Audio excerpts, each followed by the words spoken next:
Hi guys, how are you doing? I'm so happy to be back here and connect with you again. Today I'm here with another episode on leveling up, and this time it's a 30s edition. Things that I think are just important for you to invest in when you get to your 30s. And sometimes you might even do it without anyone forcing you. Because for some reason in your 20s, there's certain things that just don't really occur to you. They are so natural, so just part of life that you're not aware of them. But also you're so busy in your becoming process that some things you just don't think about. But when you get to your 30s, there is no, it's just like you're forced to do them, right?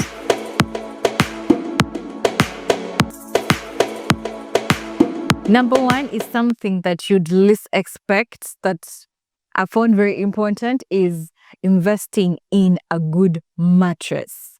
As you grow, sleep becomes very consciously such an important thing to you that you cannot afford to not pay attention to it or to actually invest in it. In your 20s, yes, sleep is important, but then there's just a way you can do all-nighters, you can work on 4 hours of sleep, 2 hours of sleep, and you'll be okay, you'll function, right? As you grow, personally, in my experience, it's the fact that if I do not have at least 5 to 8 hours of sleep, between 5 and 8, 5, 6, 7, 8, if I don't have at least 5 hours of sleep, I will not be functional during the day. Yes, I'll be alive, but I'll just exist through the day. But for me to be functional, productive, and really active on top of my game throughout the day, for me to be at optimum functioning, I must have at least 5 hours of sleep.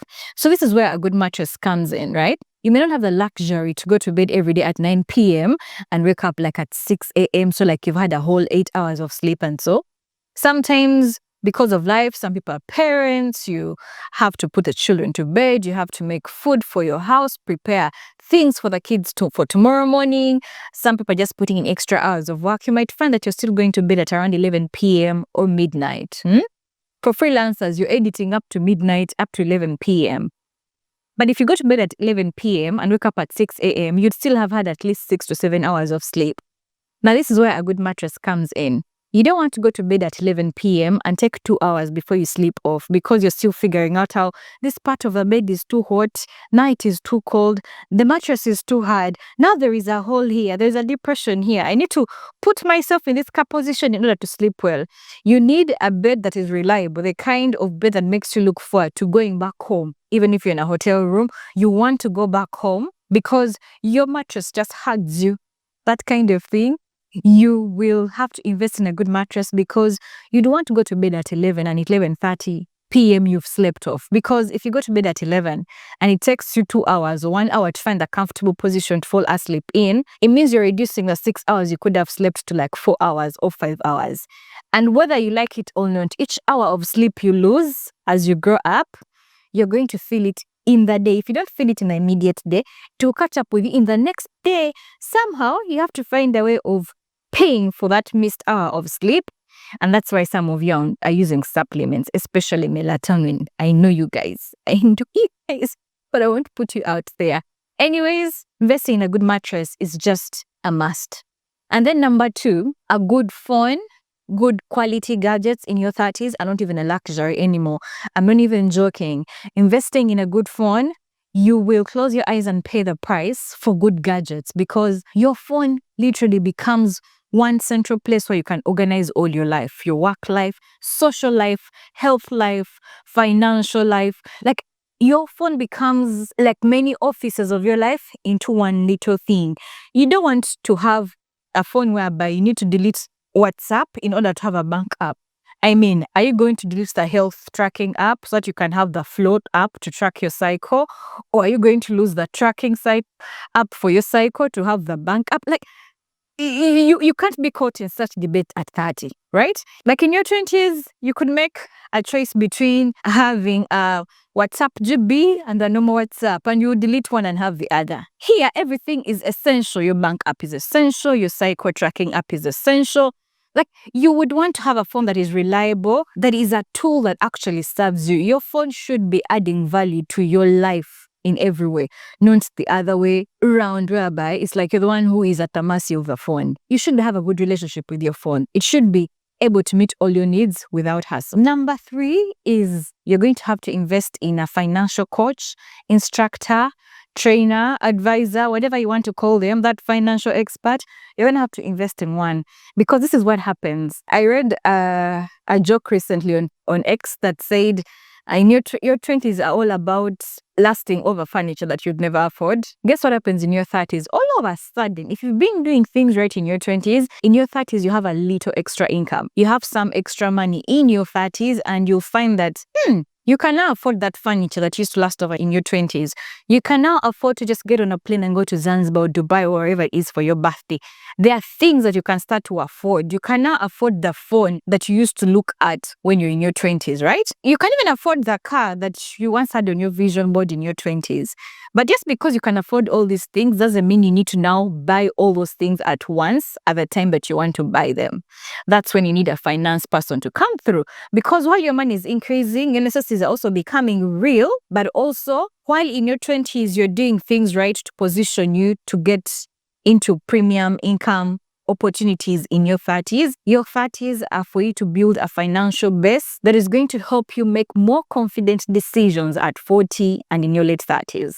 So what you should ideally be focusing on now also is, while you have access to all these high-paying opportunities and network, is to make sure that you're saving up that money, you're investing it, and you're creating a financial base from which you're going to springboard. You don't want to be in your 40s and people are making decisions at a certain frequency, and then you're just here being annoyed and cutting people off because you didn't think it was important to invest in a financial coach right now. Why is it important? That person spent years in school figuring out how money works, how to invest it, how to save it. They spend all their days reading financial books. You would rather pay for the skill, the professionalism, and the time.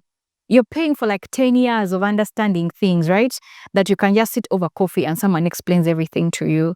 Yeah, your money is worth that. The other thing that is rarely talked about in our culture is therapy. In your 30s, whether you want to have a life coach or an actual therapist, I'm not talking about get a crisis and then run to a counselor.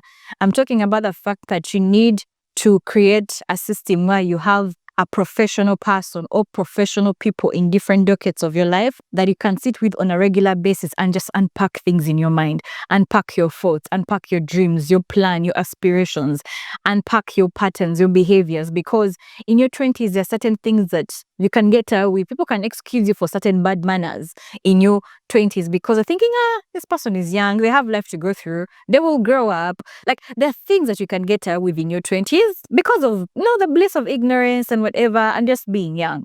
There are certain things that life cannot excuse you for anymore as a 30-year-old or in your 30s. Like, you just need to fix yourself.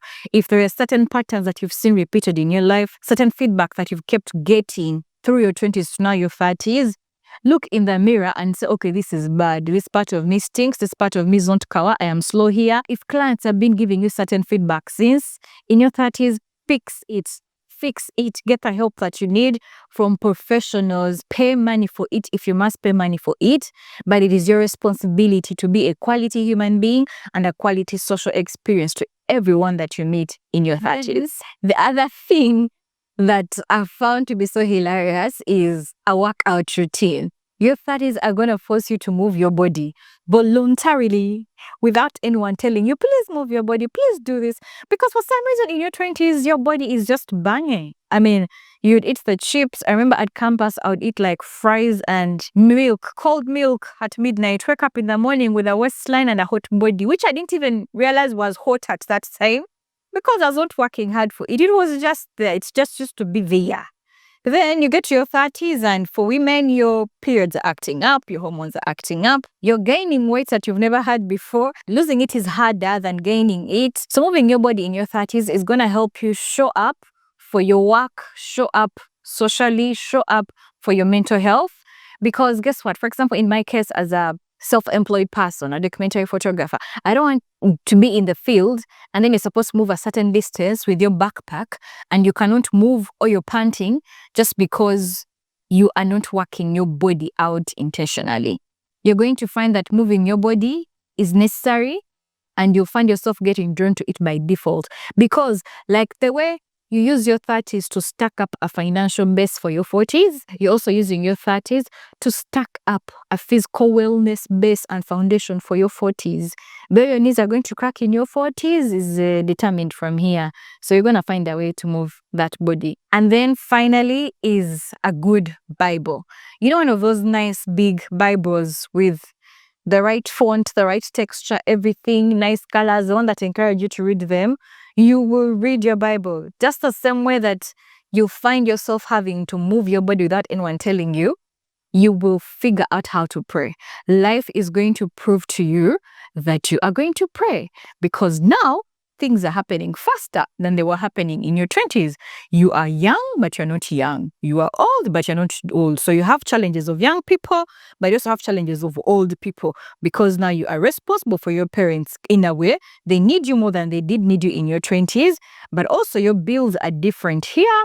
You didn't have maybe a car bill at 24, now you have a car bill. Your rent is different. Like, everything is different. You might be going back to school for your master's, and this time around you're paying your own tuition as your parents. Things are happening differently. There's relationships. Some people have become parents. So now you're not only responsible for yourself, you're responsible for like a whole other human being, all human beings. It's different. The ball game is different. Many things are happening at once.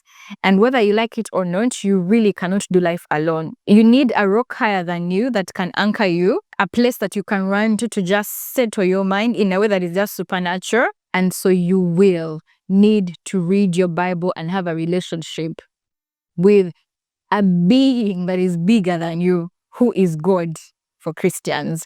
So in whatever you do, you're going to have to get straight with your Bible, with your faith, with your spiritual life. This is it for this episode of Leveling Up, and I'm sure there is many more stuff that we could compile for your 30s. And if there are any that I've missed out that come to you easily, please put them in the comments and you can put them in a video in part 2. This is part 1 of the 30s edition for Leveling Up. See you on the next one. Bye.